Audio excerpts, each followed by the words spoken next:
Good morning. I'm Natasha Brown, the Chair of the Youth Select Committee for the Curriculum for Life. Can I welcome you all to this first oral session? We are here today as a result of what young people across the country have asked us to explore, based on the views of the UK Youth Parliament, the British Youth Council, among others. I would like to ask everyone to make sure their mobile phones are turned on silent and that no photos or videos are taken. However, feel free to tweet with the hashtag YouthSelect. Now, like to go to the panel to start by introducing themselves. Would we like to start from this end? Hello, I'm Liz Moorse and I'm Chair of Democratic Life, a voluntary coalition championing better citizenship education in schools. Hello, I'm Harry Walker. I'm Policy and Parliamentary Manager for Brook and Family Planning Association, or FPA. And we are here primarily to talk about the sex and relationship education focus as it relates to this agenda. Hello, I'm Naomi Shepherd and I'm the Young People's Participation Lead at Brook, and it's my responsibility to make sure that young people have a voice throughout our organisation. Hi, I'm Anna Craddock. I'm part of the FPA's Youth Advisory Committee, who are a group of young people who feed into and advise the FPA from a young person's perspective. Hi, my name is Jodie Williams and I'm a young volunteer from Brook Advisory. We'd like to thank you for being here and for submitting evidence, and we'll go straight to Nathan for the first question. Good morning. We've had lots of different suggestions about what life skills means and what it should include. How would you define it? Would you like to start on this one again? Okay, well, I think it's a really good question actually, and something that I wanted to raise because I don't think there is an agreed definition of life skills. I think it's interesting that your committee has kind of focused in on political education, personal finance and cultural awareness, and I was wondering how those three things came up for you as being representative of life skills. Some people would say life skills is about practical skills for living. They might talk about cookery or first aid, for example. In schools, sometimes life skills appears on the curriculum, particularly in relation to personal, social and health education, citizenship and careers. In my view, our national curriculum, which is something that we should be proud of as a country, that's probably quite an unfashionable thing to say at the moment, is there to develop young people and prepare them for adult life and in that way develop their life skills. And for me, life skills is about being prepared for work, for adult life, and being prepared as a citizen to take part in our democracy. I really like actually the current national curriculum's aims, which sets out that our curriculum is to develop successful learners who enjoy learning, make progress and achieve, confident individuals who are able to live safely, healthily and have fulfilling lives, and responsible citizens who make a positive contribution to society. So for me, when we talk about life skills, I like to think of it as something that our whole curriculum, in fact the whole of education, is there for. It's one of the central purposes of education. And that's how I would like to frame it really for this debate. Okay. Would we like to go to Harry to answer the same question? Both FPA and Brook would wholeheartedly support what's been said in the recent national curriculum consultation, namely that the curriculum should be broad and balanced and promote the spiritual, moral, cultural, mental and physical development of pupils at school and of society, and importantly prepares pupils at school for the opportunities, responsibilities and experiences for later in life. And in terms of sex and relationship education, or as we often refer to it, SRE, it's very important that it equips young people with the ability to make decisions which are appropriate for them and that they're ready for, decisions which might ultimately impact on whether they may, for example, get an STI or become pregnant at a stage when they wouldn't ordinarily have become pregnant. I think really importantly, It's also around issues of consent, and there are a number of statistics released in the last month really relating to that, particularly by the NSPCC, which I think is important to bear in mind in this context. So the NSPCC say that 1 in 3 16 to 18-year-old girls have experienced groping. They say 1 in 6 11 to 17-year-olds has experienced sexual abuse. 38% of rape recorded by police is for girls who are under the age of 16. So while there's absolutely very important aspects regarding sex and relationship education, which are in terms of how we develop as society and how we develop our own sort of sex and relationships and to be happy people, there are also very important aspects regarding our own the potentially negative consequences of our health and well-being. One of the things that young people across Brook told us when that we asked them what life skills means for them is about equipping young people with the skills that they need to live happy, fulfilled, successful lives. And at the crux of that is about young people's relationship, first of all, with themselves. So being able to develop a positive sense of self-esteem and then being able to build on from that strong initial starting point with their relationship with themselves, being able to then lead on to their relationships with others, not just in terms of romantic relationships or sexual relationships, but how they would relate to all sorts of other relationships, including potential employers and relationships within their educational fields.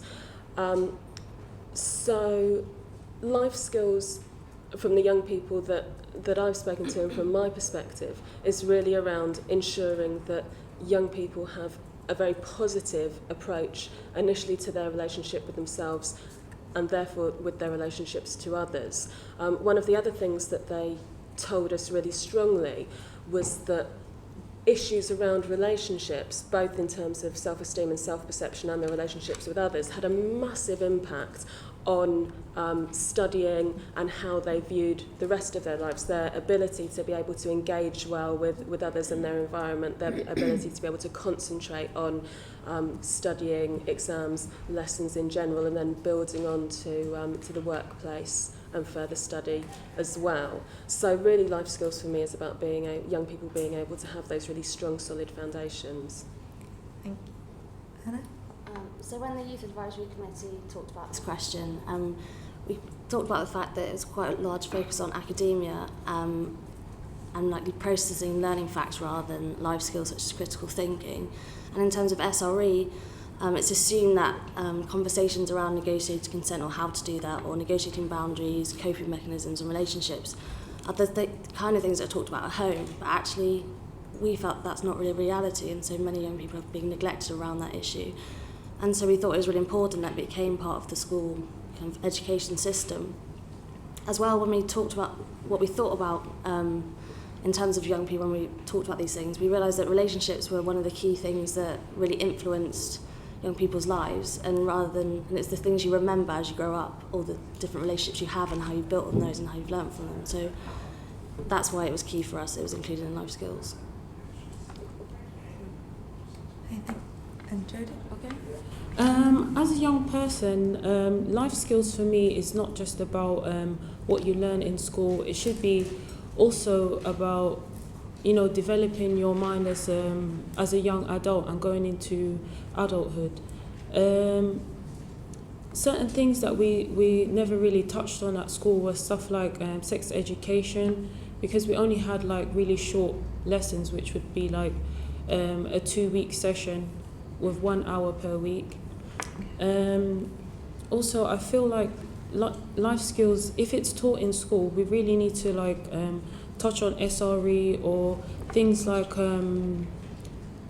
we need to talk about stuff like drug abuse and how to prevent it, because a lot of young people out there, they kind of like, when you're a young person, you explore a lot of new things, and sometimes you don't understand the background of what it actually is. People might think that taking drugs is fun, but they don't realize like what is all behind that. It could be something to do with their mental health state, or young people could start drinking alcohol and they don't know the side effects, and it also causes other things like family issues if you become an alcoholic. And also if you don't know about sex education, how are you supposed to prepare yourself for the future? I know a lot of my friends in school, when we were growing up, when even girls the age of 14 fell pregnant because they didn't know about sex education. They wasn't aware that about certain things that we should have known back then. If we did know certain stuff, we would have been prepared for it. And I think that, to be fair, a lot of my young friends back then, they probably would have lived their life a lot differently if they knew about sex education and about alcohol abuse and about drug abuse. Okay. Thank you. I believe we have a supplementary question from Joel. My question is for Harry. You mentioned about 38% of people being girls being raped. I just want to know, would you say that the government need to give information to teenagers, or give them advice on what to do if they know of someone being raped, or they know of who to go to if they're scared? Because I've never come across any information like that, and I was wondering if there is anything out there. I think the Home Office's This Is Abuse campaign is a very welcome campaign, and it does strive to enable to give young people the apparatus to know about issues of consent, when to report abuse, etc. I would have to say that we are frustrated by the Home Office, by the Department for Education, in the sense that it's been found they're often not attending the This Is Abuse meetings with the Home Office and the interministerial group in this respect. So I think it's very important that the Department for Education engages with this process more than it's been found to be. There was a report released again in May of this year by Violence Against Women and Girls, which outlines exactly how the Department for Education hasn't really been buying into this process in a satisfactory way. I suppose what the DFE would say is that the guidance is out there, and it's for schools to make these decisions and put the correct information in front of children and young people. But I think, given the lack of accountability around this subject area, around life skills, and a set curriculum for it, often schools aren't doing that. So I think what's really required is better buy-in from the DFE in this respect. That moves swiftly on to our next question from Solomon. Thank you, Chair. I just want to ask the panel to briefly say, based on your experience, how far do you feel the education system has actually progressed in terms of supporting young people to give them skills for their lives in the future? How would you start with? Shall I start? Yeah. I would say it's been patchy and it changes over time. It's certainly changed since the general election in 2010 with regards to citizenship education. For a long time, many of us were wondering what was going to happen with this subject. There was no clear signal from government about whether they were supporting it and retaining it in our national curriculum once they announced a national curriculum review, or whether something else was going to happen. I think it's desperately sad that the Department for Education has chosen to withdraw its funding of continuing professional development for teachers at a time when we know from Ofsted and the National Foundation for Educational Research the best way to ensure quality teaching in our schools is to have well-trained specialist teachers teaching these subjects. It depresses me that even very recently some research by the University of York, led by Ian Davis, Sorry, can you ask what subjects in particular, just really quickly, when you're saying about teachers? I'm very much talking about citizenship education, so Okay. to do with your sort of political education focus. Some research by the University of York recently interviewed a whole range of young people in focus groups, and many of those young people said, well, we didn't really care too much about our citizenship lessons because the teachers didn't seem to care, and the teachers weren't trained in it, it wasn't their subject. That's a terrible state of affairs, and it wouldn't be allowed for maths or science or history, so why is it allowed for citizenship or for personal, social and health education? The DfE have really got to step up on this. They've now confirmed that citizenship will remain a national curriculum subject in secondary schools. They're still wavering or haven't really said too much about what it will be in primary schools, and primary education is really fundamental in laying good foundations for this kind of political, personal and social education running through education. So I think the Department for Education need to have some serious questions asked about them and their real commitment to it. Are they going to put in resourcing for these subject areas, proper resourcing? Are they going to ensure it's properly inspected by Ofsted? At the moment, Ofsted doesn't even have an HMI with a specialist responsibility for citizenship. And that's a terrible state of affairs as well, and something needs to be done about that urgently. So there's some very serious questions to ask at the moment, and I very much hope that your committee will be able to help ask some of those important questions and get some proper answers. Just really quickly before I move on, Chair, if I can just clarify just a point, just to the abbreviation of HEMI.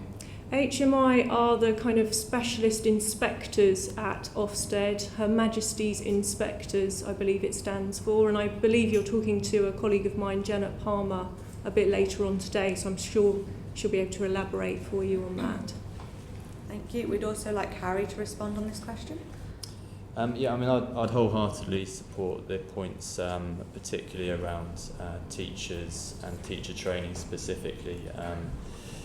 Undoubtedly, in the context of SRE, teachers don't feel equipped more often than not in terms of teaching sex and relationships. And I'd also like to support your point regarding accountability, and that was something that was reflected in Ofsted's report into PSHE from May of this year. Ofsted's main point was that if we did have accountability, if there was a set curriculum, then there would be assessment, and hence people would up their game basically in terms of delivering PSHE as a subject matter.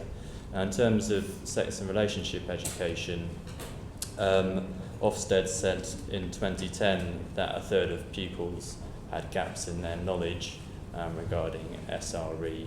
Actually, Brook's own research shows that figure to be closer to 40%, and I also think it's worth reflecting back on the UK Youth Parliament's 2007 survey of 22,000 young people, which again found that 40% of young people thought that SRE was poor. So undoubtedly there's a very long way to go regarding sex and relationship education. I think if I could just reflect back on what Jodie was saying a little bit earlier regarding the importance also of acknowledging the complex factors which cut across not just sex and relationship education but also drugs and alcohol and mental health. Clearly there is a relationship between drugs and alcohol and potentially engaging around sexual activity. Factors of mental health and your own sense of worth again can have a clear impact around sex and relationships, and again clearly the interrelation between these means that there should be a greater emphasis around teaching them in the round and as they relate to one another, and again it's certainly our fear that that's not being achieved at the moment. Okay, Thank you. We'd like to move on now to question 3 from Izzy. Hello, I'd like to go to Jodie first, because you seemed unsure on this point in the first question. To what extent do you think the responsibility of developing life skills lies with the education system? Well, I think it's definitely a very important thing for young people to learn about, especially in school, because that's where young people are starting off. You know, they're kind of like moving on from education into sort of the real world, like working life and stuff like that. And I think that it's good if they are prepared for it. Sorry, do you mind to repeat the question again? To what extent does it lie with the education system as opposed to other organisations or parents? Like the development of life skills, should it be taught in schools, or do you think it's the responsibility of parents? Well, I think it's a responsibility of a whole community itself, because I feel like, you know, nowadays we're living in a fast-paced society. It's not always possible for, say, like something like a single parent to be able to, you know, teach their kids about sex education or about drugs or about alcohol, why it's good, why it's not good. I think if parents do also work on this, it can also help. But I feel like young people are more likely to learn in school, because where they're with their peers, if a parent was to start talking about sex at home, a child would probably feel a bit like, you know, well, I don't really want to talk about that, you're my parent. But if you talk about it in school, kids are more likely to say, oh yeah, I want to find out about this, I want to find out about that, I didn't know this and I didn't know that. Or like certain topics that, you know, you wouldn't feel comfortable asking your parents. I'm sure everyone has been in that situation at one point in life. Yeah, so I think it's also the community's responsibility. Like maybe it doesn't always have to be parents. It could be neighbours. It could be from a community centre, youth centre, and all places that young people will be in contact with. Could I just pick up on that point, but go to Harry and Liz? Do you think that, or how should schools work with other areas of influence, such as organisations that you work with, to develop, you know, to support young people in developing their life skills? Certainly in citizenship education, it works best where the school has strong partnerships with outside agencies and organisations. Some of the best learning happens where a school is working with perhaps their local politician or counsellor and engaging students in real issues of concern to them and bringing in that kind of broader community-based experience. So I think those kinds of partnerships are absolutely essential really to good quality citizenship education. The challenge really is the time it takes to establish those sorts of partnerships. And as we've already sort of alluded to, unfortunately, in a lot of schools, citizenship and PSHE have low status and are not given the resources or the specialist teachers that the subjects require. And so you need skilled teachers and facilitators, and actually the best teachers will enable their young people to help establish some of those partnerships and bring in the wider school community and use the contacts that they have through some of those young people, their parents, etc. So I think it's really important to a good quality citizenship education, but it takes work and it takes time and it takes resources, and not always are those things in place, unfortunately. Thank you. Yeah, I mean, FPA and Brook absolutely believe that the delivery of sex and relationship education should be a partnership between parents, schools and qualified external organisations. As we've already touched on, often teachers themselves don't necessarily feel confident to deliver aspects of sex and relationship education. It might be even because they themselves are personally embarrassed to talk about it. So often teachers do need equipping to deliver that. I think the same can absolutely be said of parents who often do not feel comfortable having these sorts of conversations with their children. So often it's very important that external organisations do get involved in the process, and that can be by both training teachers, and it can be through equipping parents to provide the education themselves. FPA provide courses along these sorts of lines, and I know other organisations do as well. I think in the context of engaging external organisations with the process of delivering sex and relationship education, it's very important, very, very important to acknowledge that there are organisations often who are ideologically based, who do not agree with the scientific and widely regarded principles regarding what SRE should be. So that is to say, they do not agree with what the government would say in terms of its official guidance in terms of the content of SRE. More often than not, the issues come down to attitudes towards abortion, and I think it's absolutely worth reflecting on Education for Choice's recent report, which explored some of the how we would describe as anti-choice groups, who are getting into schools and delivering education, and to be honest, peddling lies as to what abortion can mean for people. So to give you an example, one group is known to tell young people that having an abortion could lead to breast cancer. You know, this is an outright lie. So my main point really is that it's very important that if external agencies are involved in the delivery of this topic, it's very important that they are properly assessed and accredited. I think that's a really important point, and certainly in citizenship education there are some really good quality providers of support and advice and training to teachers and schools. And I have colleagues sitting behind me from the Citizenship Foundation and Involver, who both provide different kinds of programmes and activities for young people, teachers and their schools. My own organisation that I work for, the Association for Citizenship Teachers, is a membership organisation which provides CPD and training and professional development and advice for teachers and schools. And we work with a lot of partners, and so we can point people in the right direction, and we're the recognised national subject association. And all of those organisations belong to Democratic Life and are supporters of Democratic Life, which is a voluntary coalition championing good citizenship more broadly. Thank you. Thank you. Just firstly, we really appreciate everyone for the answers we are giving. We have a lot of questions to get through, so I can ask witnesses to keep their answers short and members to keep their questions concise. And briefly, a question from Matt.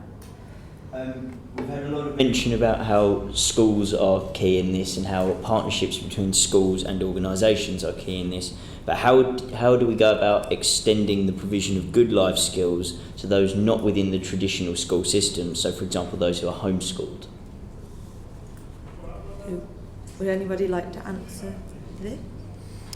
If I can start with citizenship education, the organisations that I've just referred to, the Association for Citizenship Teaching, the Citizenship Foundation, Involver, the Hansard Society, all provide materials that are online with good quality websites, as well as training support, programmes of work with young people themselves, and anybody within any learning context can access those materials and that support and guidance and advice. I think it's a particularly interesting question when you look post-16, and post-16 is a critical point for citizenship and political education. At the moment, our national curriculum for citizenship stops at 16, but in some ways that's the very point when you almost want to boost it and enhance it as young people move towards eligibility for voting and ascertain certain legal rights and duties as they grow and develop. Post-16 citizenship has done a lot of work in working with youth and community organisations, work-based training providers and other providers of education. And there's a very good organisation called Active Citizens FE, who provide support, guidance and advice specifically tailored to the post-16 market. So there are lots of different areas of support and organisations that can support people. It's just about raising the profile of the subject generally and making sure that everybody knows where they can find this support. And that's where we really need to come back to the role of the Department for Education, because they are one of the key mechanisms for disseminating and helping to disseminate information to schools. Charities such as the ones that I've mentioned are not in a position to pay for extensive postal dissemination or run national events all the time for schools, because the climate for charities is very tough at the moment. So using some of the central government communications to help get the messages out is really key, I think. Thank you. And to Nikita for the next question. My question is you say that life skills should be an essential aim of the whole curriculum to which all subjects contribute. What capacity do schools have to incorporate this wider learning into core subjects? I think it comes back to how you perceive what life skills mean or means, or whether you see the whole curriculum as having an outcome of developing young people so they are ready, equipped and prepared for life and work. In my view, we could say that literacy and numeracy are essential life skills. Without them, you can't really get by at work or in later life or in life generally. So in that sense, I would say that different subjects, be it maths and English, history, languages, or citizenship and PSHE, each make a contribution to developing the young person and equipping them with different kinds of life skills. Depending on the route that you take in life, some young people will leave school and go into further and higher education. And for them, there are critical thinking and research skills as well as more general life skills that become fundamental. For others, they need to be work ready sooner because they want to exit and go into work and maybe not pursue something in further education. So there are different routes than paths that people take. But the whole purpose of having a national curriculum is to establish a basic and valuable foundation for learning and skills that prepares every young person for their life and work. And that's why I see the basic premise as being that our national curriculum is something to be treasured and valued, and that it's one of its central purposes is to prepare people for life and work. Thank you. Thank you. And now to Dan for a question. It's different. You're aware that Scotland are already currently going through a curriculum change to the Curriculum for Excellence. And I remember when you started, you mentioned 3 of the 4 key points: successful learners, responsible citizens and confident individuals. Do you think that Curriculum for Excellence would possibly be the way for the whole of the United Kingdom to go instead of just Scotland on its own? That's an interesting question, and I think it's fascinating because I actually run a programme called the 5 Nations Network, which brings together teachers and policymakers and NGOs and others to discuss citizenship and values. And we are from England, Ireland, Northern Ireland, Scotland and Wales. We have an annual conference and we provide a website, and we have small-scale research projects that are happening in schools across the country. It's interesting that education has shifted, and with sort of devolution and the way in which the politics of education has developed, some of the coherence that used to exist across the curriculum and across qualifications, particularly sort of at GCSE level, is no longer there, and countries have kind of chosen to go their own route for very good and understandable reasons. I think the curriculum excellence model is a very interesting one, and I think it's going to be challenging for teachers and schools in Scotland to implement. I know that's a worry for some people up there at the moment, but I kind of like the idea of an outcomes-driven curriculum, and I think it's a shame perhaps that our current national curriculum review didn't explore that more fully and has ended up tinkering with what's there and focusing very much on knowledge and less on skills, which we know are absolutely fundamental for the preparation of young people for adult and further life. So I think it's a really interesting model, and I think it's great that I happen to belong to a network and run a programme that facilitates that kind of cross-country consideration of different approaches and different practices. And I would like to see that extended across other subject areas. Whether the Scotland model is right for England or, is a matter for politics, I guess, as well as educationalists. Thank you. And now to Nathan. You mentioned earlier in the session that you like the curriculum's aims. Do you think they're effective in this country, and do you think schools adhere to them? Well, the curriculum aims that I mentioned are actually for the current national curriculum for England, and they won't be there, as far as I understand it, for the revised national curriculum. And I think that's a shame, because they provided a unifying way of thinking about what we're trying to achieve for our young people through our education system and through our national curriculum, that every teacher could subscribe to. And say, yeah, that's what I'm in teaching for, and that's what we're trying to achieve for our young people.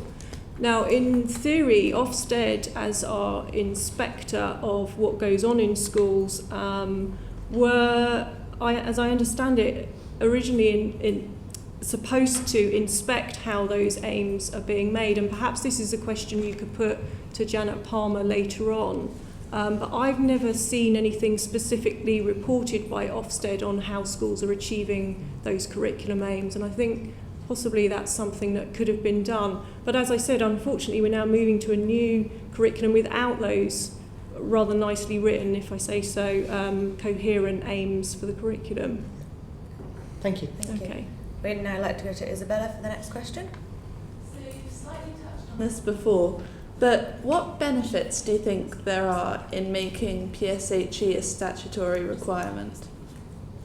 And could we ask the young people to answer this question first?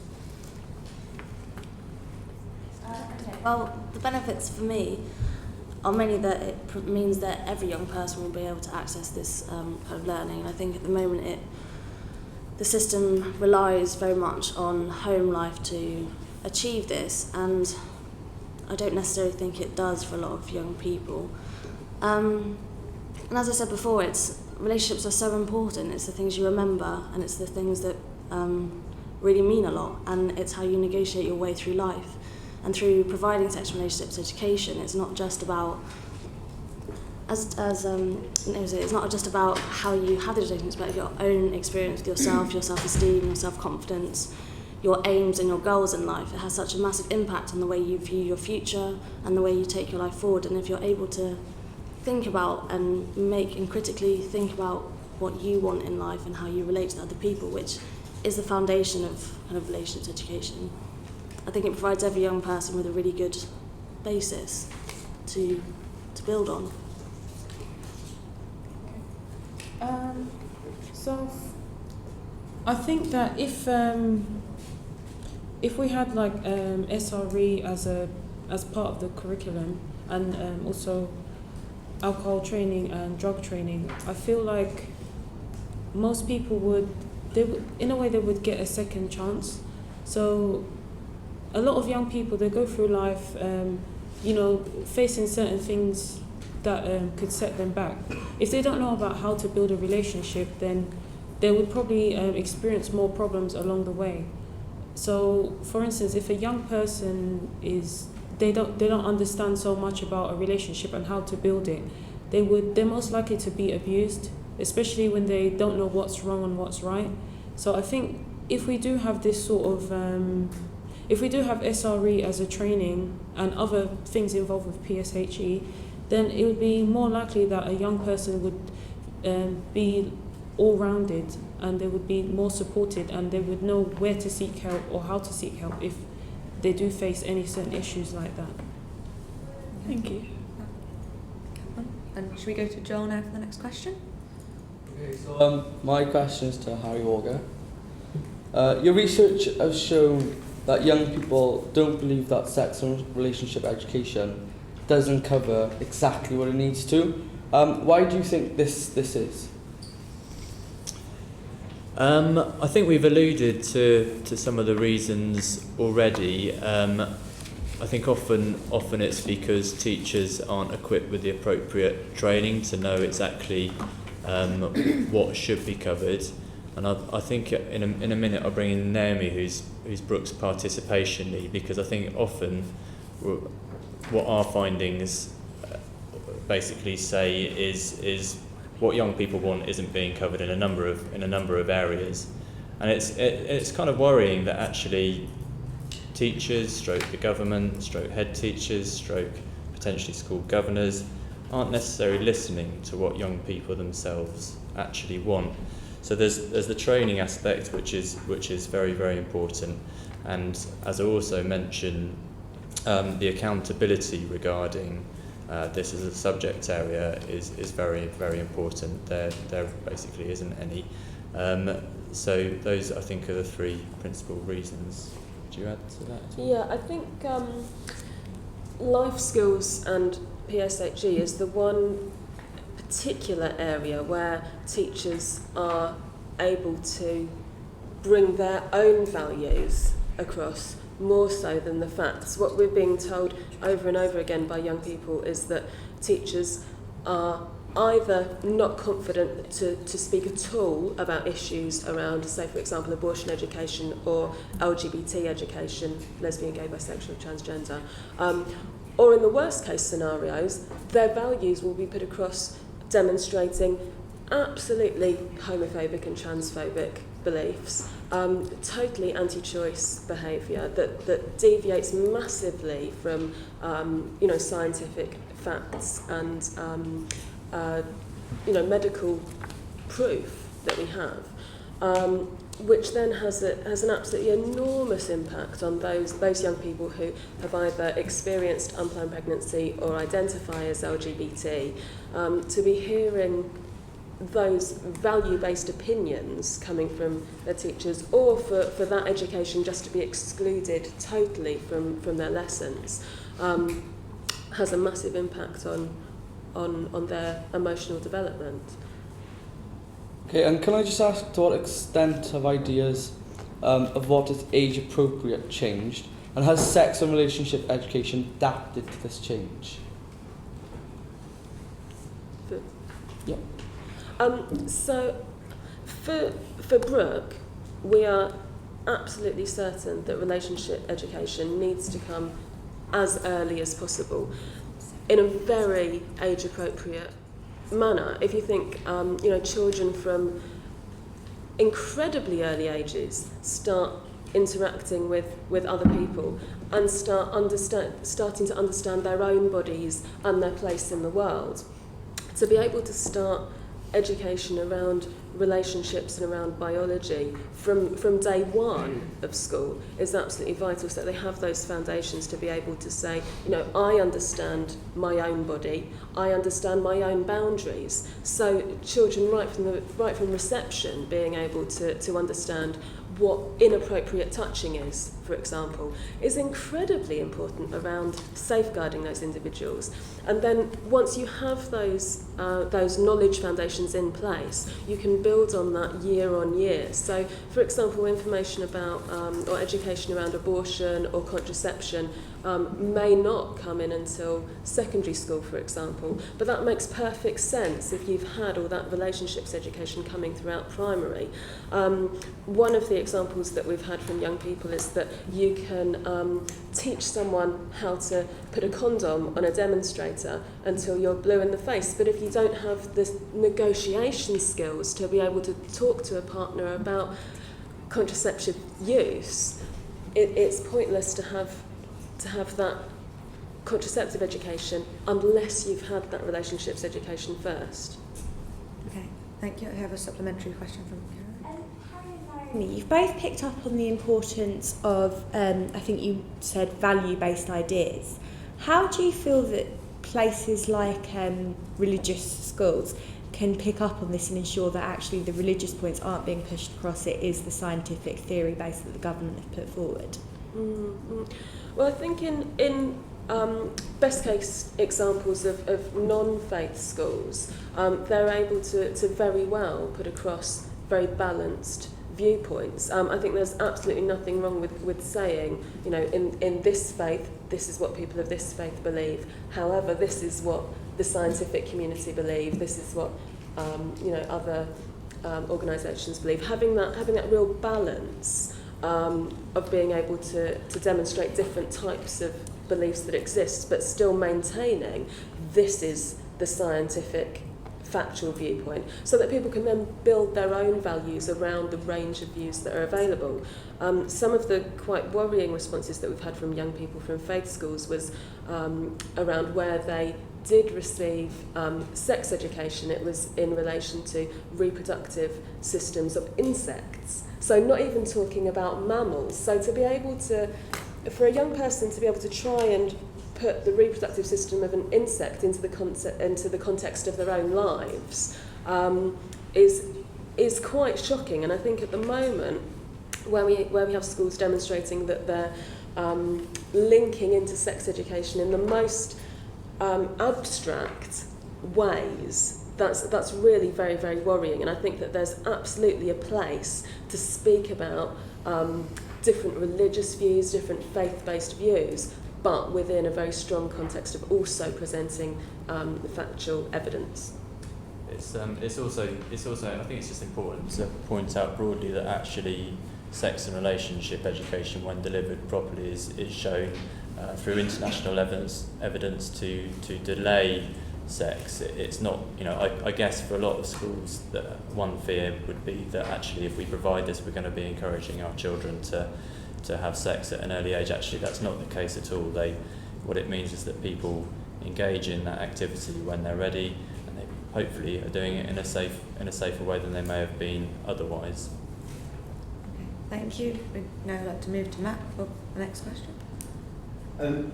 This is addressed to Harry. You refer to effective training of teachers as a way of improving SRE, but you've also spoken about the benefit of using external agencies. Which of these do you think is a better model, and why? I wouldn't like to say that either is a better model. I think it's important to acknowledge the benefit of external agencies in providing the training in the first place, where teachers feel uncomfortable or a board of school governors feels that actually it would be better delivered by an external agency. And in that context, it might be because of, as we've just been discussing, the religious backdrop of a school. Actually, those options should be open to schools. And I think, you know, the Department for Education are right in enabling schools to have a degree of choice and power in this respect, so that they can do what's best for their children given the circumstances of that school.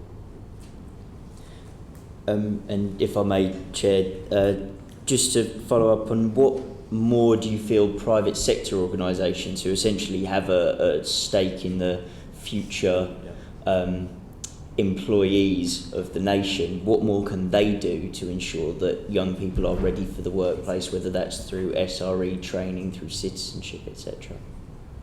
I think it's worth sort of flipping that question slightly and considering some of the vested interests in. I'm going to answer this from 2 points of view, in fact. So first of all, I think it's worth considering some of the vested interests by companies who obviously have a financial motivation in terms of how they provide training, you know, resource outside of schools, etc. It's important to acknowledge that what they may be providing at its sort of very heart is to make money for shareholders. It's not to say it's a bad product, but I think it's important to acknowledge that. So as a member of a third sector charitable organisation, of course, our point of view is that we go at this from the heart because it's at the core of our values. However, I think it's worth reflecting on the National Citizenship Service, which is a fantastic way of enabling young people to have a degree of buy-in and education regarding citizenship into society, to learn about norms, to learn about business practice and so forth, and it's fantastic that businesses are engaging in the process and young people in that respect. Does Liz have any thoughts on that question? it was a slightly, coming at it from a slightly different perspective, but it would be lovely if employers know about citizenship, PSHE education, understand what it is, perhaps ask questions in interviews when they're interviewing young people for jobs about perhaps what their active citizenship experience is, mentioning NCS or the GCSE for citizenship studies, which includes an active citizenship project which students undertake. And the same would go, I would say, with higher education as well. If more universities valued these subjects and asked for them and expected to see them, that would help raise the status and do a lot of good, I think. Thank you. Okay, thank you. And question from Sam now. Why do you think pupils haven't been more involved in the way schools provide PSHE and citizenship education? And can you start with yourself? I think it's very variable, the extent to which students have been involved in designing and developing and contributing to their curriculum for citizenship and for PSHE. In the very best schools, students are often heavily involved, both at the sort of curriculum review stage of what's being taught in their schools, but also in a sense of being able to determine some of the issues and concerns that they want to follow up on in their actual citizenship PSHE lessons, through to those where it's entirely directed by the teacher without any sort of form of consultation. The best schools for me are the ones which think broadly about their curriculum offer and do consult young people, parents and the wider community about their teaching and their curriculum offer. And that is beneficial to the school. It helps them establish better relationships and better understanding of what these subjects contribute to the curriculum for young people. But I think some schools are frightened perhaps to do that, and that's a real shame. So I would certainly advocate for a greater level of involvement. Of course, teachers are professionals and do have to make certain practical and pragmatic judgments about how things can be addressed in their curriculum, but I think it's much more beneficial where young people themselves are more involved. Thank you. A question from Matt now. You say that some schools are frightened to ask for the input of pupils. Why do you say that? Why do you use the word frightened?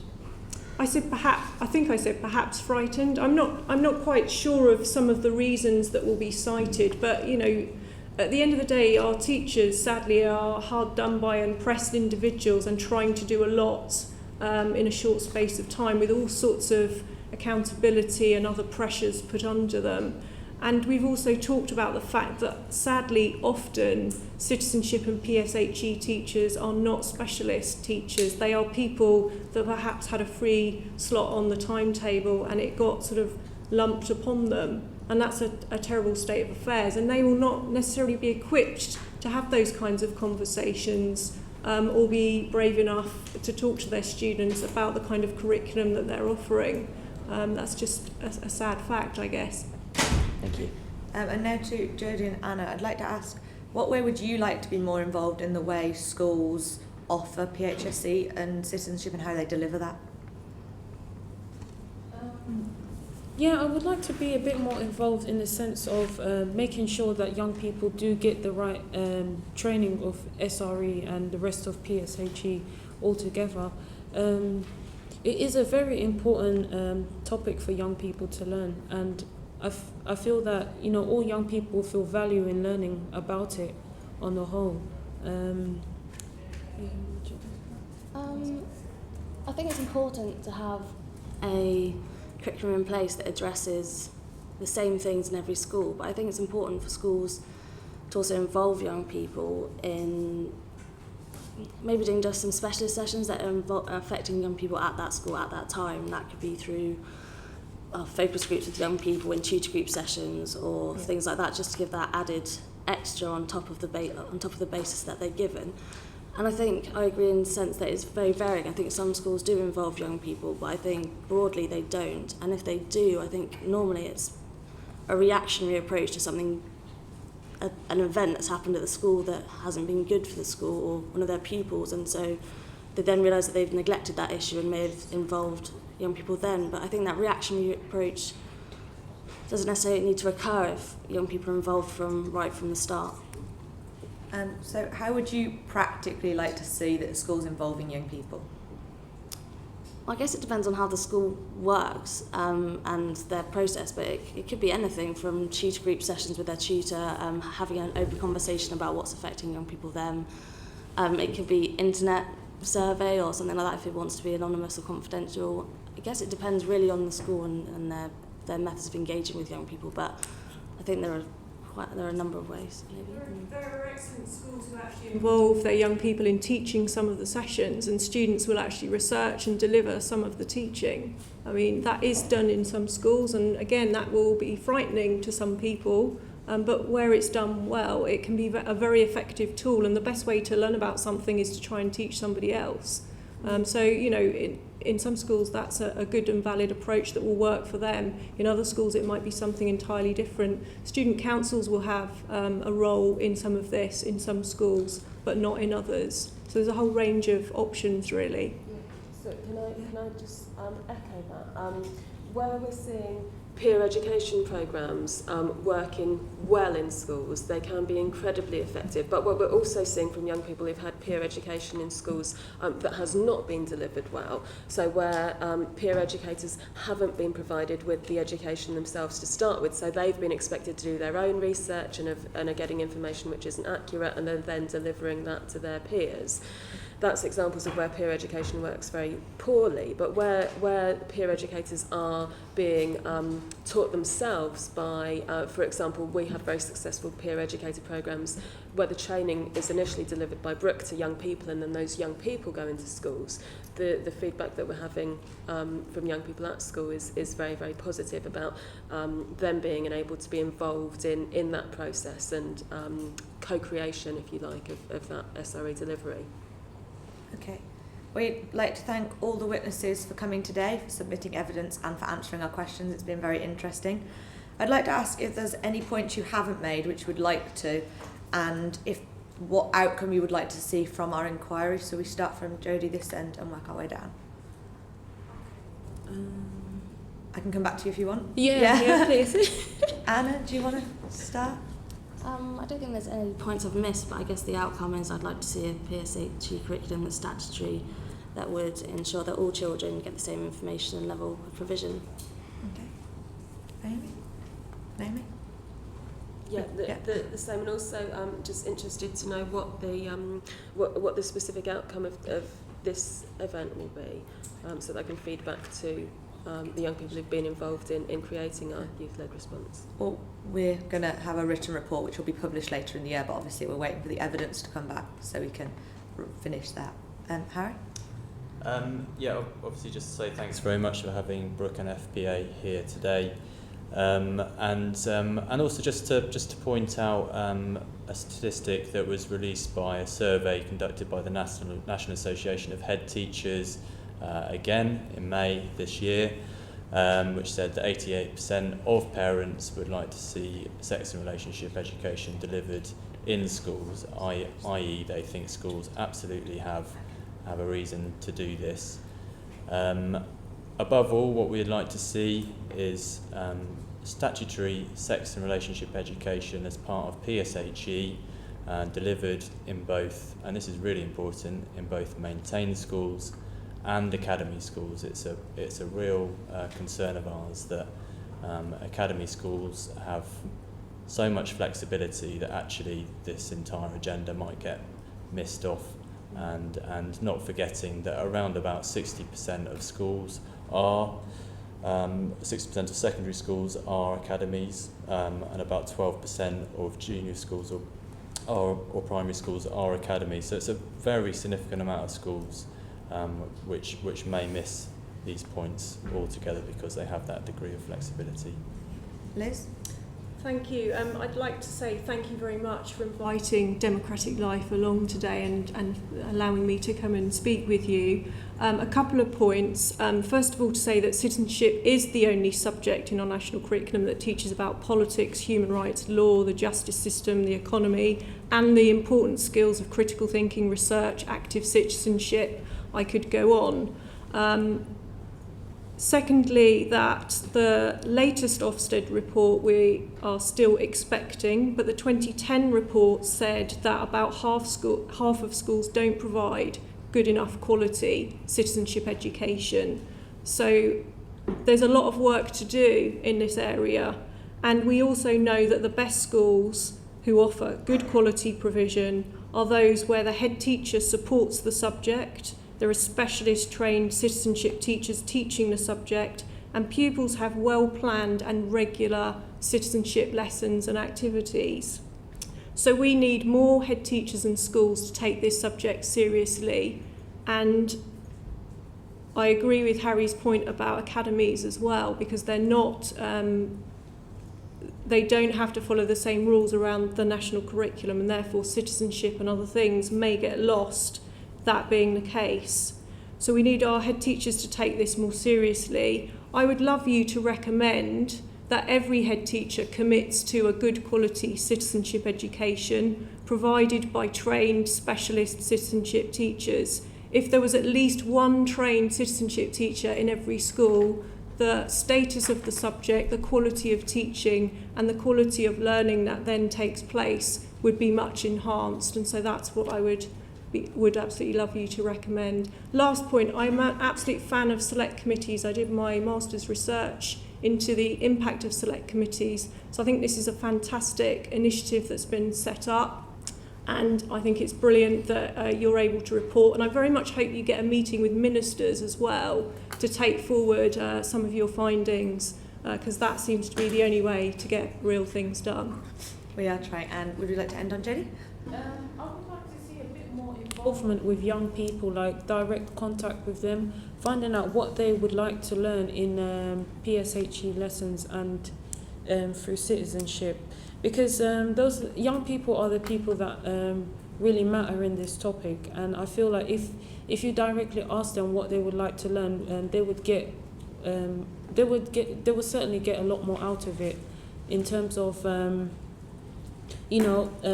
things like SRE and then the rest along with it. So I think, direct contact with young people would be most effective. Okay. We'd like to thank you all again for coming and spending time to answer our questions. Order, order.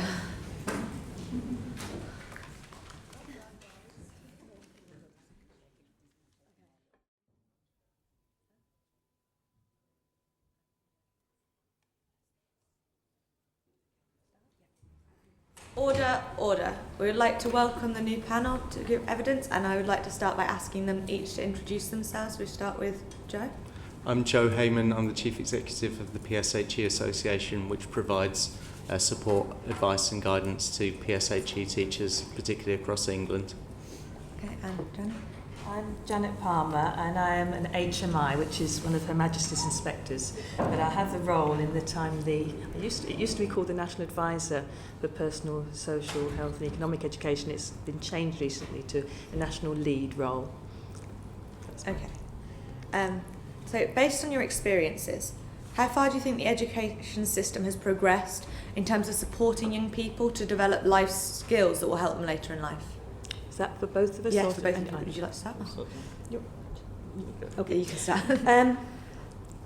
First of all, I'm not entirely sure what we mean by life skills, because it could, as some of the other panellists said before, it could involve lots of things, including numeracy, literacy, swimming, cooking, all sorts of things. So I really feel I need, because of my role, I'll focus on those aspects that are linked to personal, social, health and economic education, really.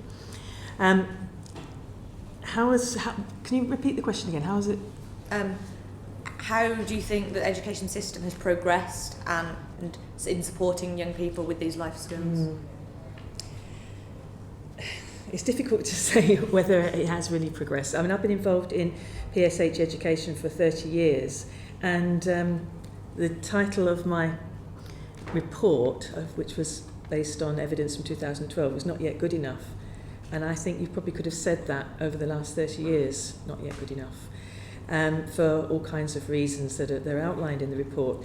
So how has it progressed? We still have some beacons of excellence out there, so we do know in some schools there's very, very good practice, but it's simply not consistent enough across the board.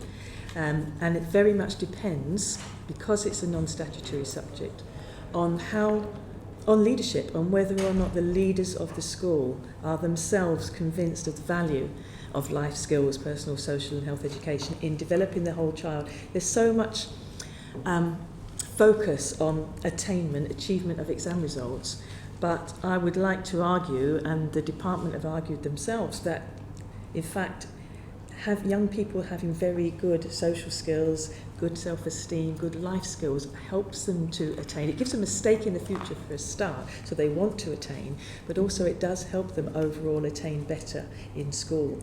So I would say there's still a way to go in actually recognising that fact, is what I would argue. Joe? I haven't been involved in PSHE education as long as Janet.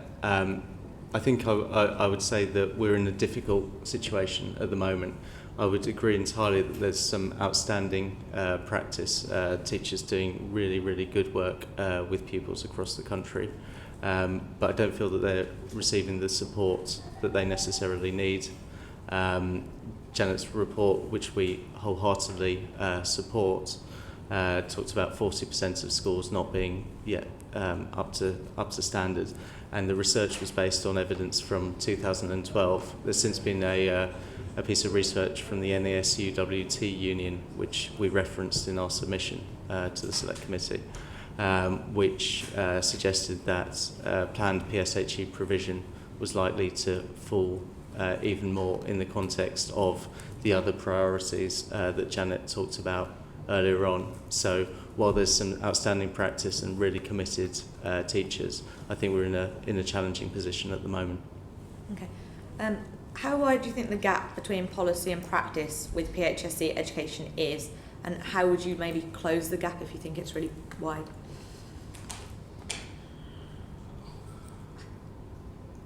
You mean policy in terms of the subject remains non-statutory? Yeah.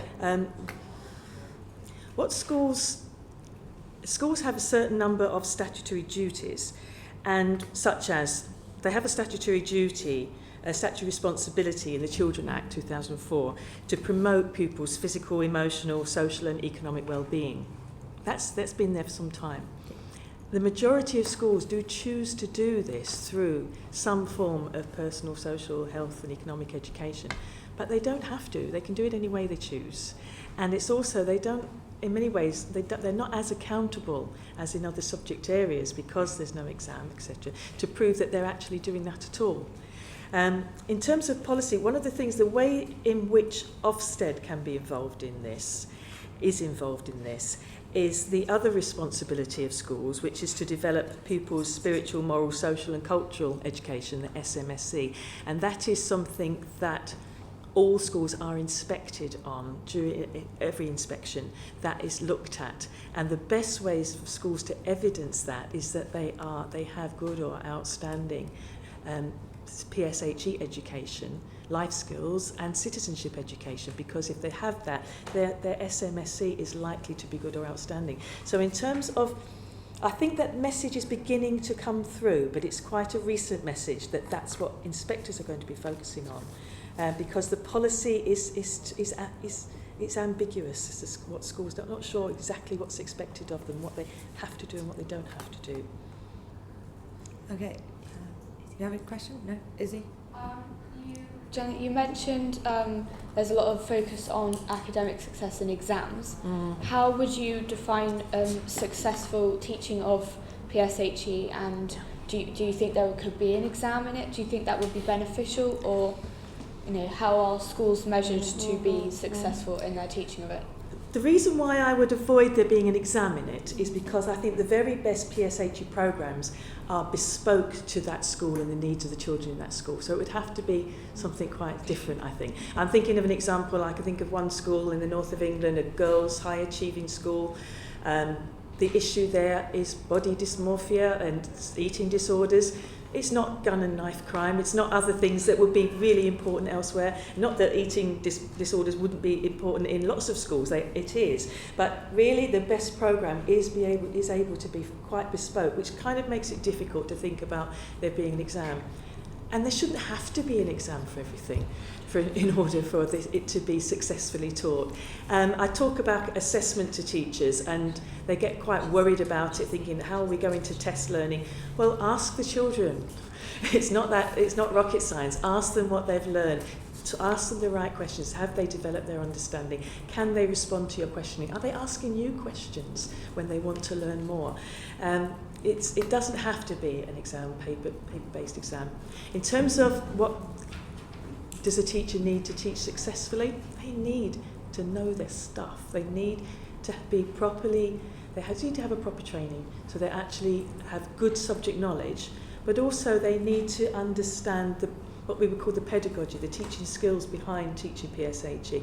And one of the most fundamental things is being able to set ground rules with the class that everybody respects and understands. And when you have those, it protects the teacher. And one of the things that somebody was saying earlier is about teachers being afraid of certain subjects coming up. But if you know, because it's a ground rule of the class, that there are going to be no personal questions asked, that protects the teacher as much as it protects the children, and it gives people an opportunity to actually open up and speak in the third person. And there's lots of techniques to look at issues where you're looking at the third person, a case study, getting to think through issues. But if teachers don't have the training, they don't know that, and they actually find themselves in a difficult situation or avoiding controversial and sensitive topics. So it comes down to good training. Could I add to that? I mean, I think training is the absolute number one issue, and I'd agree entirely with Janice about that. I think in the Ofsted report there was a reference to 20% of teachers having little or no training to deal with some of the very, very complicated and sensitive issues that you all know PSHE comprises. As I think Liz Moorse said earlier on, that simply wouldn't be acceptable for other subjects. It shouldn't be acceptable for PSHE or for citizenship. These subjects are too important to be left to untrained teachers. If it's okay, I'd like to link that back to the previous question about putting policy into practice. I don't think there's too much of a gap between policy and practice. I think there's a problem with the policy at the moment. You've heard a lot already about a statutory entitlement to PSHE education. And the reason that that's important is that it places a much higher premium on the subject, which means there's much more likelihood of being initial teacher training in the subject, and it means that there's much more likelihood that there's going to be time set aside on the curriculum to deal with the subject properly. And those are all the limitations of the current subject that are, I think, flagged up in Janet's report. The only thing that I'd add about the question around assessment, as Janet says, is very difficult to assess learning or to assess kind of outcomes when a PSHE programme should be tailored to the needs of individual young people. And you've spoken a bit about involving pupils in the PSHE process already. And that's why I think it's all the more important that you have trained Ofsted inspectors going in and looking at PSHE classes, because they will be in a position to assess what's good and what's not. Okay, thank you. And Matt has a question. I think you might have just leaned towards an answer to my question anyway, but just to clarify, do you believe that PSHE should be a statutory subject protected by policy? Should I start on that? I mean, the PSHE Association was set up with that objective in mind, and it's something we will pursue until the subject is statutory. We're in it for the long haul. The only thing that I would add to that is that it sounds like a rather sort of blunt solution. Just make it statutory and everything will be fine. The reasons I think it's important are, one, the teacher training that we talked about earlier on. Two, the time on the curriculum, which is really, really important. We don't want it being just left in tutor time or just having a couple of drop-down days a year. We want proper time for PSHE on the curriculum. And three, the amount of attention that Ofsted gives to PSHE education. So this is the biggest, in my view, the biggest impediment to high quality PSHE education is the statutory entitlement. But I do think that there are other things that we could do to raise the quality of PSHE education as well. So I don't think that's the only thing we should focus on. Okay, thank you. Kerry, do you have a question? Anything to add there? That's everything I would have said. Kerry? You both mentioned the importance of high quality trained PSHE teachers. Do you feel this teaching needs to be done at university so we have subject specific teachers, or could this training be done after teachers have left university so that although they're not subject specific, they've got subject specific knowledge? I think the absolute ideal would be to put this subject on par with other subjects, as Jo has already mentioned. I love the thought that a teacher, a young person, can leave university with a related degree and become a qualified specialist teacher of PSHE. I think that would be wonderful. We've never had that. What we did have, however, which was successful, I have to say, in response to one of the recommendations of the PSHE reports over several years has been about training. And as a result, a few years ago, money was given. It came through different routes, through the Teenage Pregnancy Unit originally, to train teachers who were already teachers to become specialists in PSHE. And it was funded by the department, what was then called the DFES, Department for Education, Science and whatever, I can't remember now. It was funded by them, and teachers were actually paid to do it. And it started off in just those local authorities that had the highest rates of teenage pregnancy. But it was so successful, it spread to, in the end, every single local authority in the country trained teachers. So over 5,000 teachers did the PSHE training, mostly in SRE, later also in drugs, alcohol and tobacco. And also about 3,000 school nurses did the training. Now, whether or not this is, I can make this link, but I'm going to anyway, the teenage pregnancy, unwanted conceptions fell by 16% following that training, for the first time ever in this country. So there may have been a link there. That funding doesn't exist anymore for that training. But I have to say, almost every time I see a superb PSHE lesson in a class, not every time, almost every time, I speak to the teacher and I found that they did the training. So it can happen in-house as well as initial, but it wouldn't be nice to have both. It would be great. Yeah, I mean, I'd agree entirely with that. We try to do a lot of training for teachers. That's what our organisation is set up to do. But we're often working with teachers who don't even have a most basic grounding in PSHE education because that hasn't come through their initial teacher training.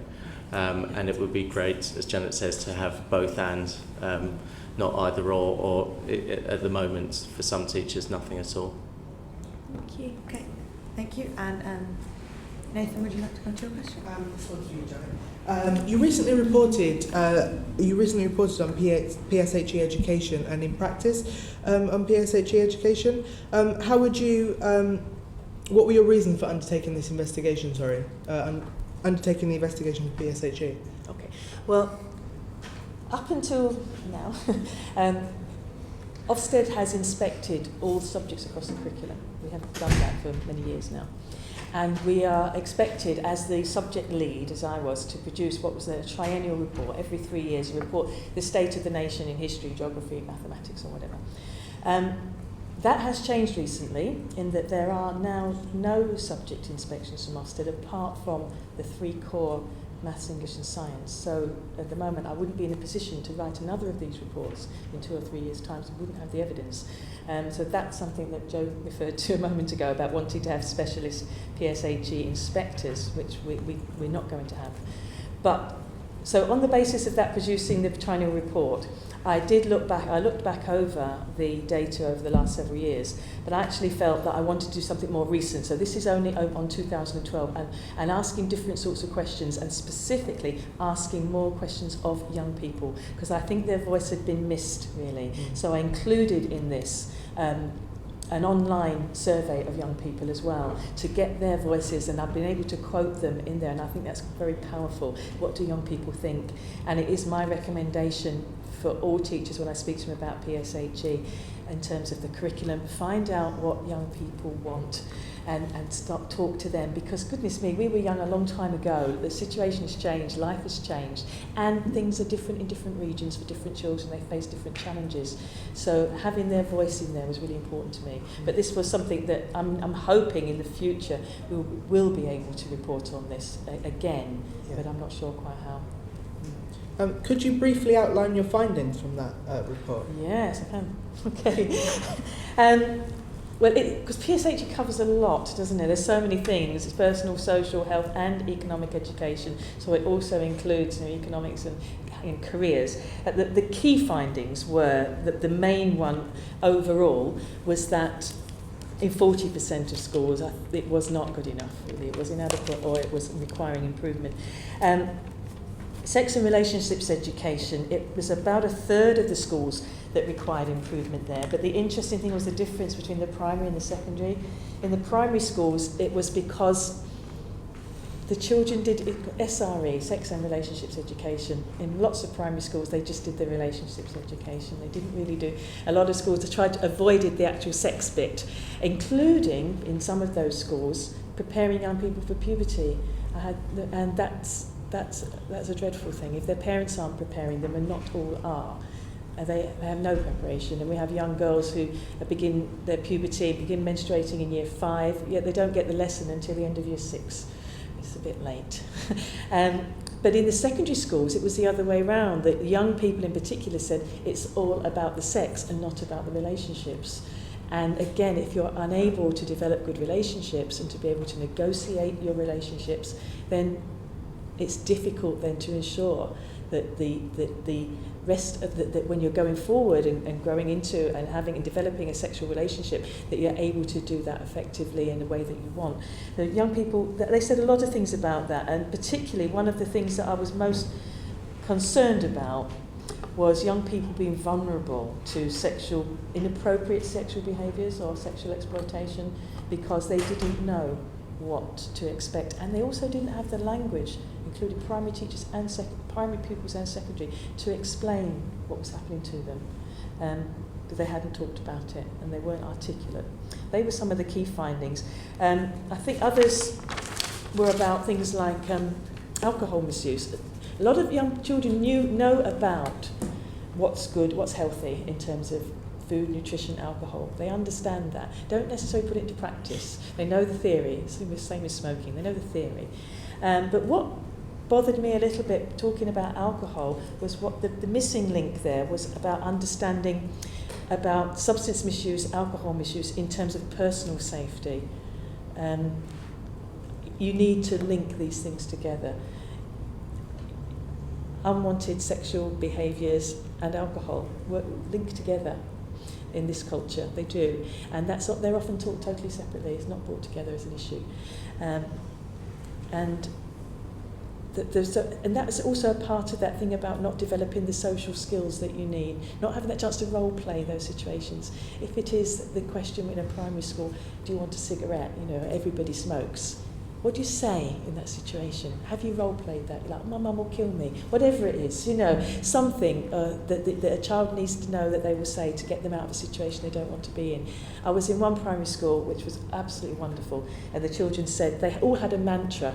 They all said, you have an angel on one shoulder and a devil on the other. And they said, always listen to the angel. And they all had this mantra, always listen to the angel. Whenever you're in a situation where you know what's right, but you feel uncomfortable, you have a strength here on one shoulder, and you listen, and then you follow that one. And those children were wonderful, and they're particularly in terms of issues like bullying, they had such wonderful bystander responsibility, because they always listened to the angel, and they would go in and say, this is wrong, this is what we must do, and they would report things. And so things like simple mantras like that can be really, really helpful, I think. Other findings,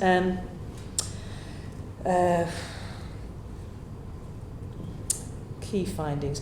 Interesting, we had a fairly good findings in terms of economic and financial capability. That had improved and was at least good in 2/3 of the secondary schools. But interestingly, the young people told us that was a thing they didn't get enough of. They wanted even more. They very much wanted more on that. I would say teaching required improvement. I've talked about that already in terms of training. One of the other major findings was that teachers having lower expectations of their pupils in PSHE, even if they taught them in other subjects. Say they taught them in history or they taught them in English, and where they had high expectations, when they taught them in PSHE they had lower expectations, and that was something that needed to be pointed out. And sometimes I would say, could they have done, if they're in year 9, could they have done this in year 7? And probably, yeah. And a lot of the children had already done it in year 4 anyway. You know, the same thing, 5 a day, you know, that sort of thing. So the expectations are not high enough. And a final finding I would say would be about leadership. Where PSHE was really, really good, it was where the head teacher saw it as central to the children's whole achievement in school. It was central to the school's ethos, and everything emanated from that. And where that happened, it had that sort of support from the head teacher and the deputies, then it was most often good or outstanding. Okay, and to Solomon? I just wanted to go back sort of just really briefly, because it was interesting that Janet spoke about the sort of 3 core subjects, maths, English, science, not being looked into. And you've done this report. Do schools listen to you in terms of, obviously with these figures, are schools actually going to take on board? Can you be the angel that they listen to? Or well, one of the recommendations in the report, the first recommendation, is to the department, and that is that they support the findings of the report and get that message out to schools that this is crucial, because that message is not getting through.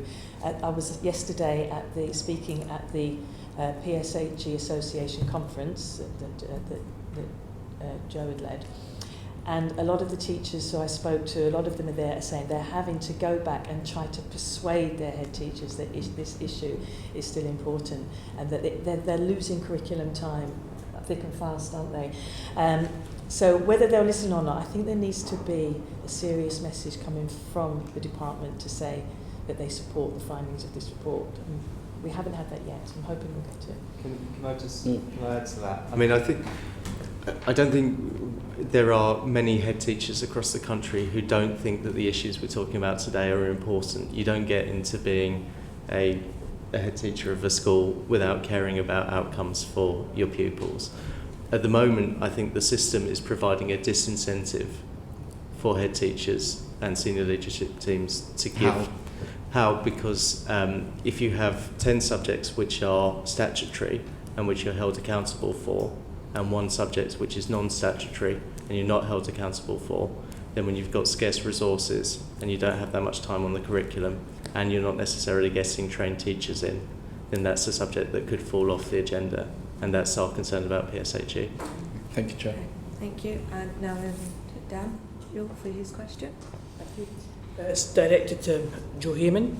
You said in the report that you feel that the English system of PSHE education is the furthest behind, and I do have the quote, with the English system furthest behind in our view.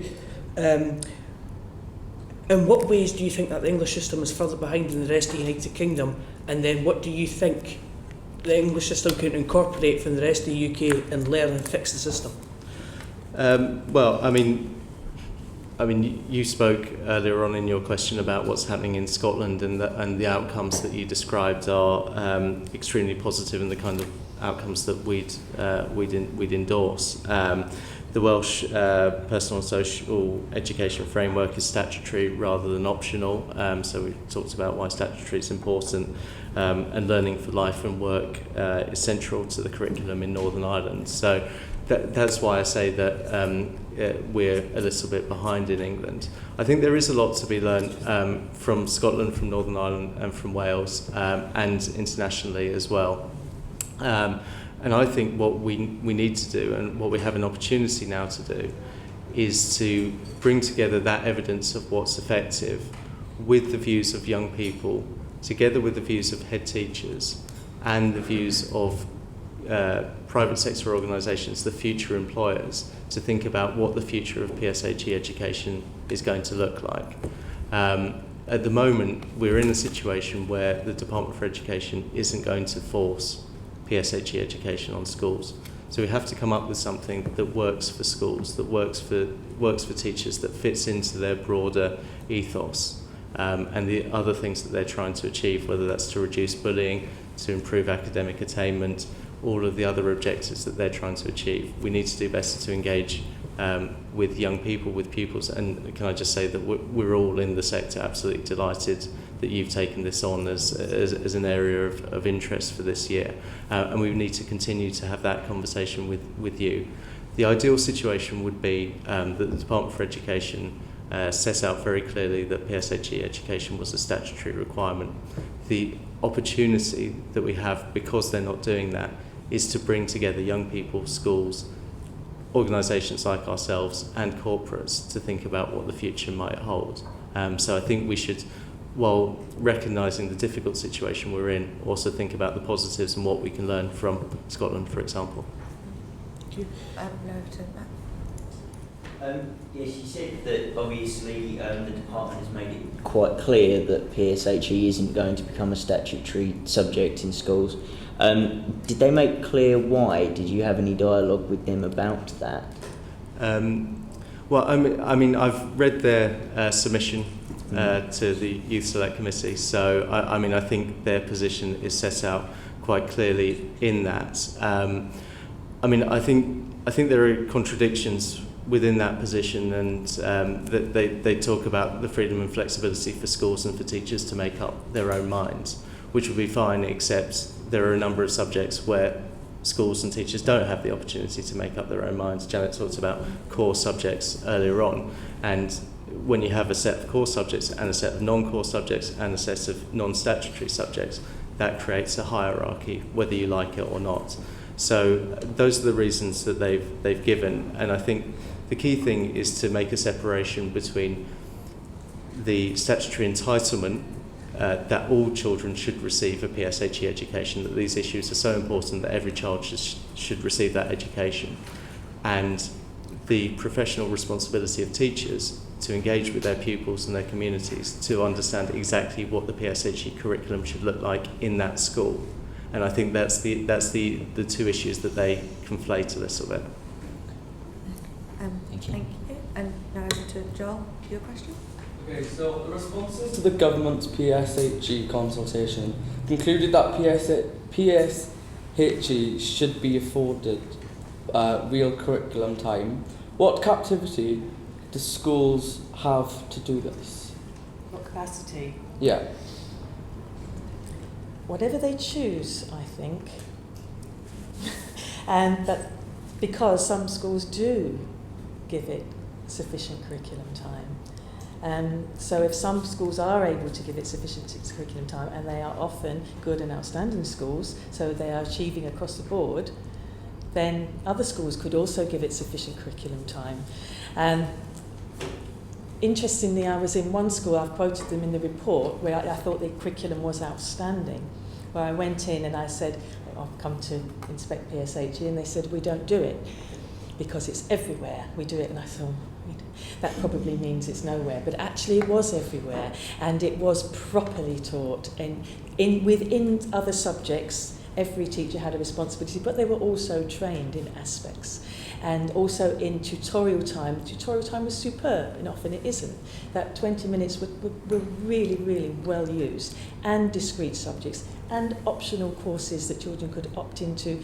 For instance, things like first aid courses. There was so much going on, and they reviewed that curriculum over and over again. If you looked at the actual curriculum time, it was probably more than in most schools, but it didn't detract from all the other subjects and what else was happening in the school. So it's about being creative and imaginative as well as saying, oh, we're going to give it an hour a week. An hour a week is no use whatsoever if it's poor. 20 minutes a week is wonderful if it's really, really good. So it's not so necessarily just the time that's given to it. It's the status, it's the quality. So I would argue that. And all schools have that capacity if they have the trained teachers and they prioritise it. No. Well, yep, sorry. Do you mind if I just add to that very, very briefly? I mean, I think the example that Janet referred to is an exceptional school and has trained teachers, a real ethos coming down from the head teacher and the senior leadership team.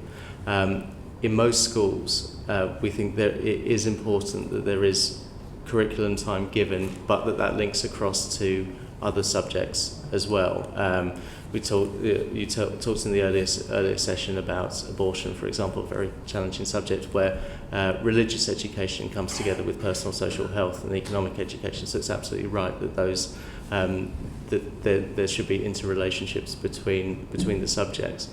But there are some specific issues which are covered in PSHE education, which aren't covered anywhere else in the curriculum, and there are specific skills which are developed as well, which are really, really important to ensure that they are on the timetable. You wouldn't have, for example, a school which said, we don't teach English because all of our subjects are taught in English and therefore children are learning English the entire time. You learn the specific English skills through your English lesson and then you reinforce them in other parts of the curriculum as well, and that's the kind of model we'd like to see for PSHE. I'd just like to ask, to what extent does the new proposed curriculum help to address this difficulty? Well, it isn't really a new proposed curriculum. It's just saying we'll continue with the old curriculum. Yeah. But actually, that was, I think, it's a very good curriculum. It's not been revised since 2000, I think, something like that. But it always was good as written, but not always followed. Yeah. Because that's the issue. The issue remains the same. That I wouldn't argue that there's a problem with the curriculum. Some aspects need beefing up, I think. Certainly issues to do with consent, with domestic violence, issues to do with parenting doesn't really appear in there, and it needs to. Issues to do with, I think, more perhaps on homophobia, transphobia. So it needs to be beefed up in there. But teachers still have the capacity to do that should they choose anyway within that curriculum. It's just it's not always followed. Can I add to that very, very briefly? I mean, I think the one good thing that the new National Curriculum Framework does do, as proposed by the government, is make a reference to PSHE education, which we haven't had in the past. The problem is that reference sits rather sort of separate from everything else, and what we've been asking of the Department for Education is that they draw a more explicit link between PSHE education and achieving some of the statutory obligations that the previous panel talked about. That is to provide a broad and balanced curriculum that supports pupils' social, moral, spiritual, cultural development and prepares them for the challenges, opportunities and responsibilities of later life. And I think if you could draw that link between PSHE education and those responsibilities, which I think we can all see as a very obvious link, then that at least would be a significant step forward. And the good thing about those obligations, those statutory obligations, is that they apply to all schools, including academies. So I think that that's a really important step that we could take and that the Department for Education could take within its stated position that PSHE is not going to be made a statutory subject itself. Okay, so Dan. Joe, these feelings clear on this, but I'd just like to ask Janet, do you agree with Joe Ness saying that some PSHE topics can also be taught in core subjects, for example, perhaps budgeting in maths or even orienteering in geography, things like that? Yes, they can. Certainly in some schools they're doing some very good work on financial capability through mathematics.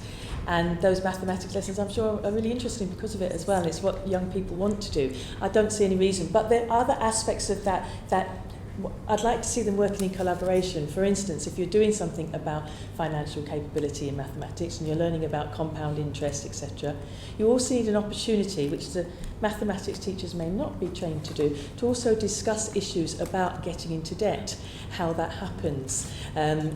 Other issues around, the same would may also happen where in science they're learning about sex, they're learning about reproduction, but they're not necessarily learning about how you negotiate skills within a sexual relationship. And issues about consent may not be something that the science teacher is doing. So they complement each other. I was saying before about the school where they were teaching PSHE across, it was because they were complementing each other in the different subjects. And that can certainly happen, but it can't be an end all. It's not, because let's face it, if you are a teacher of science or a teacher of mathematics, you have also you've got to get those young people to pass those exams in maths and English, maths and science and English. So you're not going to be able to spend too much time doing other things as well around PSHE. Can I just add tiny little note to that. I mean, we talked about overlapping topics, and that's one thing. The science curriculum and the relationships education is clearly an overlapping topic. There are also overlapping skills. So in history, we learn about how to interpret sources and how much credibility to give them.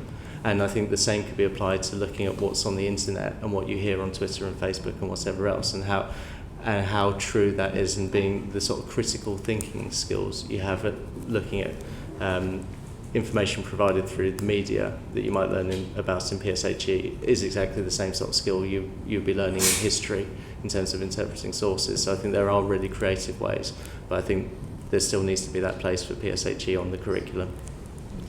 Thank you. Nikita, do you have a question? What disadvantages do you think there would be if PSHE was a statutory subject? You're looking at me. Shall I go first? Yeah.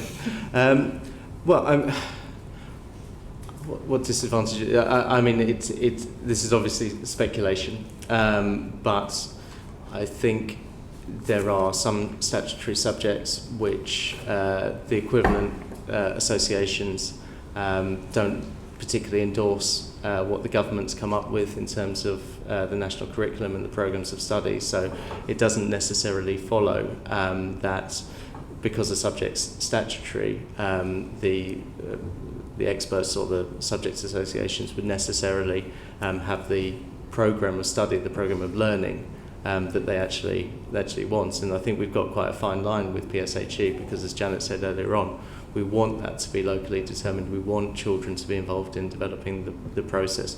We wouldn't want the content to be too much pushed from central government. We'd want the entitlement to PSHE education, but the flexibility for schools to come up with their own programme. I would just turn it around again just to say that there is an opportunity now, if we want to take it, for youth groups, voluntary sector groups like ours, head teachers, young people, and businesses to come together and think about what PSHE should look like in the future. So there's a sort of silver lining to that cloud, I think. Was the question what disadvantages did you say? Yeah. It's quite interesting listening to Liz Moorse earlier, because citizenship is a statutory subject, but they have many of the same issues and problems that PSHE have, because it's not a prioritised subject, not just because it's a fairly new subject. I mean, history and English have been taught in schools for 200 years, and citizenship for 15 or something like that. So I think it does need to have, I said, be given a higher priority from the department, and schools need to know that there are going to be higher expectations. There also need to be higher expectations from Ofsted as well when they go into schools, because being statutory isn't the be-all and end-all with citizenship at the moment. The main thing for me, the advantage, I won't go there. Okay, thank you. And Kerry, you have a question? We've already kind of touched on it. In your report, Joe, you said that although your organisation doesn't feel that a rigid syllabus should be set, you'd like a statutory outline framework. How do you think that would work if the government was to put it in place, considering we're in a position at the moment where, as we've said, we've got unqualified teachers teaching the subject? How can the government ensure that actually the teachers are making sure that it's tailored to their students' needs?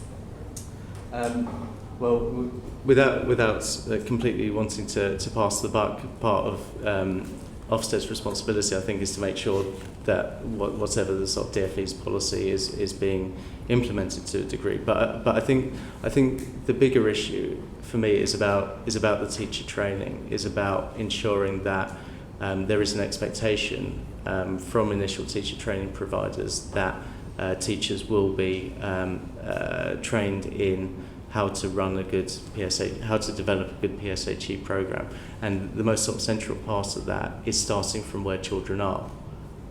Is assessing not just assessing their learning, i.e. how much they've progressed, but assessing where children are starting from.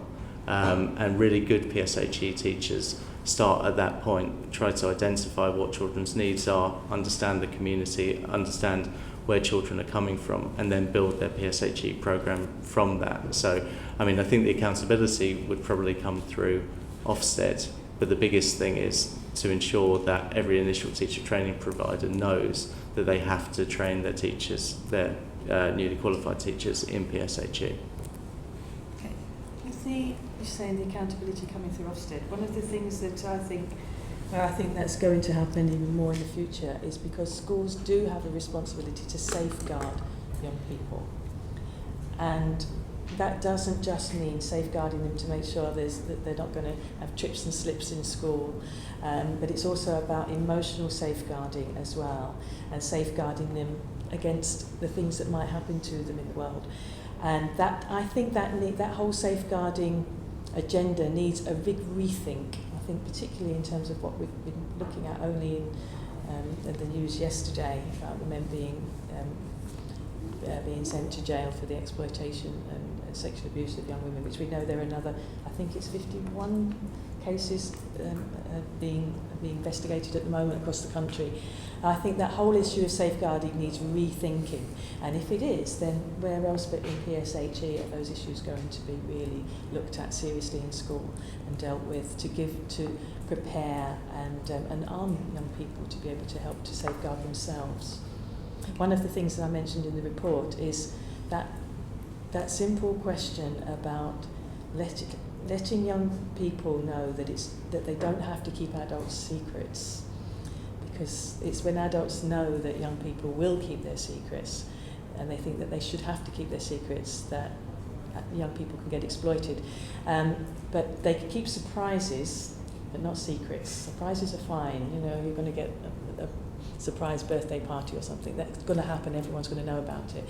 But very few schools that we went into are really preparing young people. They learned about stranger danger, but often it's not strangers that abuse young children. It's people that they know, or people who have befriended them. They think are their friends and are not, or members of the family. Stranger danger is a way schools do this. Think it's an easier way to approach the topic, but it's not really the most effective way. I would just add a tiny point to that. I spoke earlier on about the sort of hierarchy of subjects which has been created, and one thing I can't understand and the PSHE Association can't support is those kind of safeguarding issues that Janet's talked about being put in the sort of low priority area. I think that is a failure of children. It's a failure to keep children safe, and that's something we should all be really concerned about. One of the arguments that you often hear is that it's the responsibility of parents. We've heard that already earlier today, and that it's not for schools to be discussing these issues, it's for parents to be discussing these issues. And I think that's simply not good enough, because not all children are going to be protected, either by their parents, or their parents are not going to feel confident to be able to talk about issues. So I'd like schools, if schools aren't involved, it means children do not have an entitlement to being taught how to keep themselves safe, and I believe they must have that entitlement. And that's about it being statutory. Yeah, thank you. And we've just got a few more questions, but we haven't got very much time, so if we try and keep answers short. So a question from Izzy. This is to Joe. In response to the Ofsted report, the government has said it has provided your organisation with funding to undertake work advising schools in developing the curriculum. Could you outline what this involves? Sure. Just to give you a little bit of context, the PSHE Association has always been funded by central government, and it's been declining in recent years. So while it's true that the Department for Education is funding us in this year, it is funding us less than it has in previous years, and it is intending to reduce that funding altogether in the future. So that I think that's important context. What we're trying to do is to provide a low-cost service to teachers and schools who want to join up and to have access to the advice and support and guidance that we offer. We are constantly available for email and phone support for teachers. We talked earlier on about teachers being untrained some of the time, or having to deal with very complicated, sensitive issues. we provide a sort of helpline service for those teachers, email support, we provide guidance documents, toolkits, all of that kind of thing. At the moment, we're also developing new programs for them to implement, for them to use, filling the gap that the Department for Education not providing a detailed program study is filling that gap that has been created. But as I say, longer term, what we really want to do is to have that wider conversation about what the future of the subject holds, because I think that provides us, I think we have that opportunity to do that. I think the PSHE Association is unlike others in the other associations like history or maths that we have to fight for the sort of subject survival, and part of that is about engaging with head teachers and schools in the future to think about what the subject should be like. And do you think that this support for teachers is successful? Is it valued, and is the take-up quite widespread, or is it still quite low-key? I think the support is highly valued, but we're not reaching enough schools. And as I said earlier on, I think Janet said as well, the Department for Education is only one piece in this puzzle. The PSHE Association has to do more to reach out to schools as well. Other partners in the sector have to do more. It's not just about the DFE. Okay, thank you very much. Thank you. And now on to Isabella. It's been mentioned earlier that one of the ways that you see schools who do outstanding PSHE is by consulting the students. Why do you think more schools don't consult their students about providing PSHE and citizenship education, and how do you think they could address this? Many schools think they do because they consult their student council. Even though the student council have been elected, that doesn't mean they're necessarily representative. It's one of the things that I'm most keen on is to make sure that PSHE education is suited to all children, including those with special educational needs, who may need different things and may need some sort of bespoke training as well. And they're rarely represented on student councils. And so what I think schools need to do is actually to set up focus groups rather than rely on one group of students who are being consulted on everything. There's no reason why that student voice shouldn't be something that happens all the time. And that you're having surveys happening all the time, you're having, after a module of work, the students then evaluate it, they talk about what they would like to see next time improved, having focus groups on different topics, which include children from across the ability range, across the age range. Was this age appropriate? What else would we need to have? Because age appropriateness is quite an interesting one. Within one year group, one thing isn't going to be age appropriate for everybody. So where is the extra support out there? The leaflets in the library that they can go and get if they need, the school nurse to speak to, all of these things. But if you don't talk to the children about it, and schools often, they think they do, I'm saying they think they do, but I think that there's a lot more that can be done to make sure that all the voices are heard of all children across the board. You have to make it a priority.